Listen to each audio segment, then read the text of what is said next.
Buonasera e ben ritrovati con l'informazione flash di New Sicilia, i principali titoli del pomeriggio. Arrivano novità clamorose sul depistaggio alle indagini sulla strage di Via D'Amelio. La procura di Caltanissetta ha infatti acquisito una nota del 20 luglio 1992 in cui l'ex capo della mobile Arnaldo La Barbera scrive di aver consegnato all'allora procuratore Giovanni Tinebra la borsa e la famosa agenda rossa di Paolo Borsellino, perquisite al momento senza successo 3 proprietà dell'ex PM deceduto 8 anni fa. È stato condannato all'ergastolo Leonardo Fresta, il panificatore di 43 anni accusato di aver ucciso la convivente 32enne Deborah Pagano nel luglio del 2022 in un'abitazione di Macchia, frazione di Giarre, nel Catanese. La Corte d'Assise di Catania ha accolto così la richiesta dell'accusa.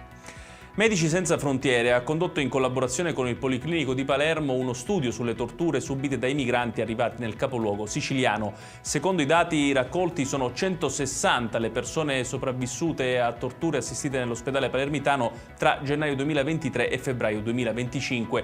Poco più della metà delle torture documentate sono avvenute in Libia, mentre un terzo in 9 paesi considerati sicuri dall'Italia. Dopo l'approvazione da parte del CIPES prevista a metà luglio, già a settembre partiranno i lavori di alcuni cantieri propedeutici al ponte sullo Stretto. A dichiararlo è l'AD della società Stretto di Messina Pietro Ciucci, intervenuto all'evento Thinking Green di Taormina.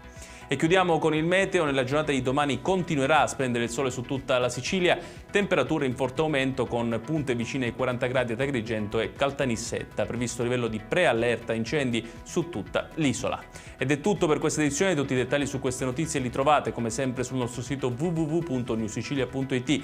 Grazie per averci seguito e buon proseguimento di serata.